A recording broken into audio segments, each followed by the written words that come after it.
29 जुलाई 2024 को ही हाईकोर्ट ने 2 माह में इसे लागू करने का आदेश दिया था, लेकिन सरकार नहीं कर पाई, जिसके बाद जो आदिवासी बुद्धिजीवी मंच और उनके नेता विक्टर माल्टो है, उन्होंने हाईकोर्ट का रुख किया था। चौसे साहब, मैं आपके पास ही आता हूं, तमाम बातें आ गई, क्या अब भी जिस तरह से आनंद टुडू साहब ने एक भरोसा देने की कोशिश की है और हेमंत गुप्ता ने कहा है कि चलिए देर सही लेकिन सरकार ने फैसला लिया है, तो हमें उम्मीद करनी चाहिए, और जिस तरह आपने कहा कि अधिसूचना जारी होगी तो तमाम जो ड्राफ्ट पॉइंट हैं वो सामने आएंगे। कृष्णकांत साहब, सभी की तरह मैं भी स्वागत करता हूं। मैं शुरू में ही कहा कि सरकार कम से कम इतनी फटकारों, इतने आंदोलनों के बाद कम से कम उस मोड़ पे आई कि पेशा नियमावली को वो मंजूरी दी है अपनी कैबिनेट से। जेएमएम के भाई साहब आए हैं, टुडू साहब, पेशा कानून को सिर्फ आर्थिक रूप से न देखा जाए, कृष्णकांत साहब, बहुत महत्वपूर्ण है। पेशा कानून को सिर्फ ग्राम सभा और आर्थिक रूप से ना देखा जाए। पेशा कानून जो है कृष्णकांत साहब, हेमंत जी के भैया के तरह मैं भी कांग्रेस को धन्यवाद देता हूं इस कानून को लाने के लिए, क्योंकि भाजपा की सरकार नहीं थी उस समय, कांग्रेस की सरकार थी और उन्होंने ये कानून लागू किया। मैं ये कह रहा हूं, पेशा कानून आदिवासियत को जिंदा रखने का कानून है। नोट करेंगे, आदिवासियत को जिंदा रखने का कानून है। सीधा सीधी मैं इशारा धर्मांतरण की तरफ कर रहा हूं कृष्णकांत साहब। बिल्कुल, मैं आपसे यही पूछना चाहता था।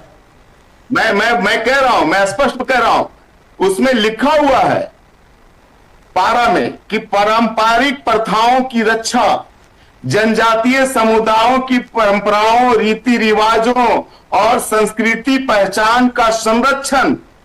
अब आपको मैं ये बताता हूं कृष्णकांत साहब कि इस कैबिनेट में जो लोग बैठे थे वो क्या अपनी राजनीति हत्या करेंगे?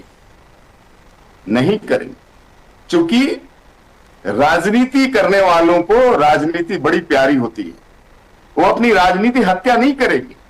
जैसे ही ये कानून अक्षर सा, मैं फिर दोहराता हूं, जो इसकी आबरू है, जो इसकी आत्मा है, उसके साथ लागू होती है, तो वो लोग जो सत्ता में बैठे हैं अभी, उसके चेहरे उतर जाएंगे, उसकी राजनीति खत्म हो जाएगी। चाहे धर्मांतरण को पैरविकार वाले लोग हो, आदिवासियों को ईसाईयत के चश्मे से देखने वाले वो लोग हो, चाहे जल जंगल जमीन को लूटने वाले वो बिहारी मानसिकता, दूसरे राज्य की मानसिकता के जो लोग हो, जो सुरजा हंसदा जैसे लोगों के एनकाउंटर पे खुश होता हो, ऐसे लोग के चेहरे उतर जाएंगे। इसलिए मैं कहता हूं कि संकल्प जब आ जाएगा तो आप भी समझ जाएंगे कि कितनी ईमानदारी से आदिवासियों के हित की रक्षा इस कैबिनेट ने की है या उसकी हत्या का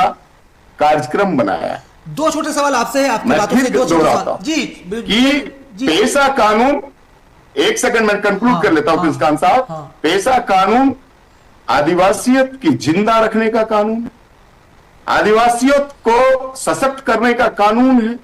पेशा कानून जन जंगल और जमीन की रक्षा का कानून है। पेशा कानून स्वशासन का कानून है।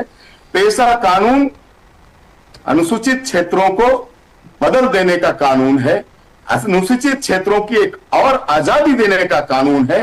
और अगर इस कानून को ईमानदारी पूर्वक लागू कर दिया जाता है तो इस सरकार में गठबंधन के जो चेहरे हैं उसकी राजनीति मर जाएगी। इसलिए मैं बार बार यह शंका जाहिर करता हूं, स्वागत करने के साथ साथ ही, कि संकल्प आ जाने दीजिए, सारा दूध का दूध और पानी का पानी आपको समझ में आ जाएगा। इसलिए कि 6 वर्षों से जो शासन हमने हेमंत जी का देखा है, खनन लूट का, और उसमें हेमंत जी का जो असहायपन दिखता है जब वो कहते हैं कि बिचौलियों से भर गया है प्रखंड और अंचल कार्यालय, वो महसूस करते हैं लेकिन हाथ नहीं हिला पाते हैं, जैसे सरकार कोमा में हो। तो मैं उनकी पीड़ा को समझता हूं कि इस गठबंधन सरकार में हेमंत जी की पीड़ा क्या है। इसलिए मैं बार बार कहता हूं कृष्णकांत साहब, कई बार आपने इसको कोट भी किया है कि हेमंत जी के रगों में झारखंडी खून बहता है, लेकिन राजद और कांग्रेस वाले जो अमरबेल की तरह इस झारखंड को चूस रहे हैं, वो अपनी राजनीति हत्या कदापि नहीं करेंगे। देखिए कांग्रेस अब आप पूछिए क्या का जी कांग्रेस का यहाँ के कोई प्रतिनिधि नहीं है, नहीं तो वो भी होते तो वो भी कहते कि पैसा को लेकर बीते 2 सालों से कांग्रेस ने भी काफी अभियान चलाया, आंदोलन किया, और झारखंड मुक्ति मोर्चा और कांग्रेस में तो रेस लगी हुई थी इस बात को लेकर। शायद यही वजह है कि हेमंत सोरेन की इस मास्टर स्ट्रोक से आप भी चीत हो गए और कांग्रेस भी चीत हो गई है। आनंद टुडू जी, आप विजय चौरसिया जी के सवालों का कोई जवाब देना चाहेंगे? क्योंकि विजय चौरसिया से आप ये भी पूछ सकते हैं कि भाई डबल इंजन की सरकार ने अब तक पैसा क्यों नहीं लागू किया।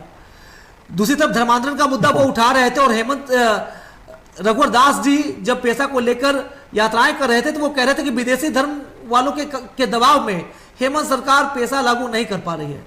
आप क्या कहेंगे? देखिए, हम उस पर विशेष नहीं कुछ कहना चाहेंगे जी, क्योंकि आज हम लोग जिस विषय पर हम ये कर रहे हैं, हाँ बात कर रहे हैं पैसा को लेकर, हाँ उसी पे बोलिए। आपने चौरसिया साहब, विजय चौरसिया जी की बातें सुनी, आप उसका जवाब दीजिए। वो तो साफ साफ है कि वक्त पर ही सब चीज पता चलेगा। जी उनका शंका लाजमी है जी कि अभी कैबिनेट में जो पास हुआ है, हर आदमी शंका के नजर से देखता है। हाँ